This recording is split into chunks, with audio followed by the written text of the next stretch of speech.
no audio levels. So you can start, we're going to be on pre-show now.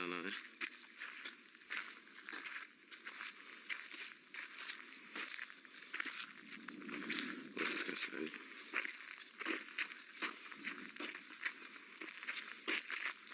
Good afternoon everybody, and welcome to our pre-show before the main event.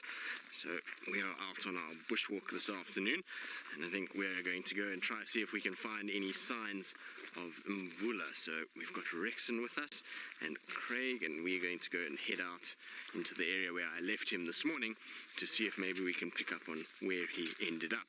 Now, it should be quite a good experience to go out there and see what we can find. It's going to be quite tough. The area that he was in was quite thick and dense and lots of long grass, so it's not going to be the easiest place to do tracking, but it'll be worth it.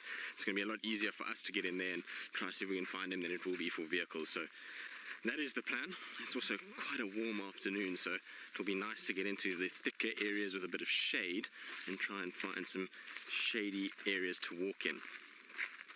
Other than that, I would imagine that because we've got a bit of a cloud cover coming over, that we should have a few animals getting moving a little bit earlier. Even though it is quite warm, at least the sun is not baking down on us. So I would imagine that things like the elephants will be starting to come out and looking for water already at this time of the day. Buffalo should be wallowing, and then maybe the cats will be out and about.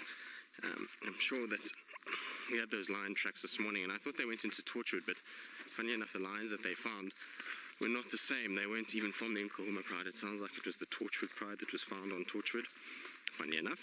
And the tracks for the mating pair that we had last night were still around that Cheetah cutline area, so I think all likelihood they might have gone back into our side.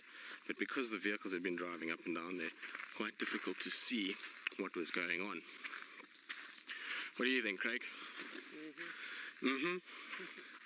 So Craig, the talkative cameraman in our crew, is giving me the silent treatment there. You reckon we're going to find Mvula, Craig? Maybe. You seem to have luck with leopards, Craig. So Craig's been on a few bushwalks now. He's been on ones with Brent, where Brent's had Shongile and Hosanna. Have you had Hosanna on foot? Yeah. There we go. So he's had Hosanna on foot as well.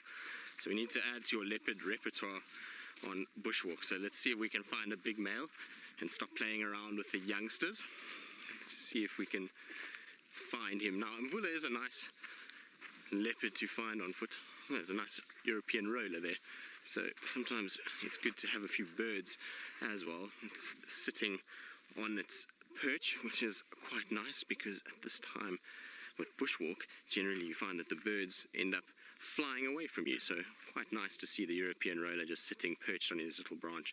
Now they like these open sections like this where they're able to fly down and hunt varying insects that will come out of the grass. So grasshoppers, little beetles, butterflies, and those kind of things. So perfect place for a European roller. And that is quite a nice brightly coloured one. It's a very, very nice blue. But onward we go, Craig. Let's not get distracted here.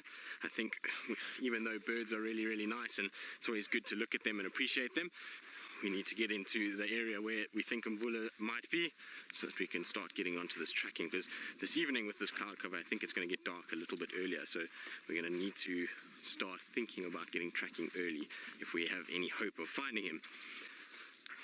Now I'm hoping, because it's been quite warm today and given that we left him quite late in the morning as the sun started to come up,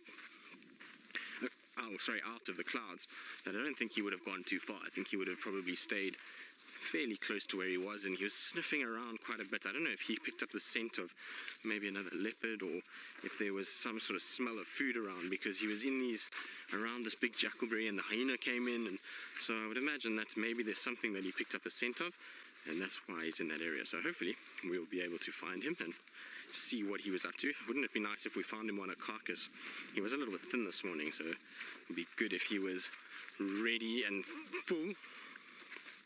But we will see you all a little bit later for the main event. This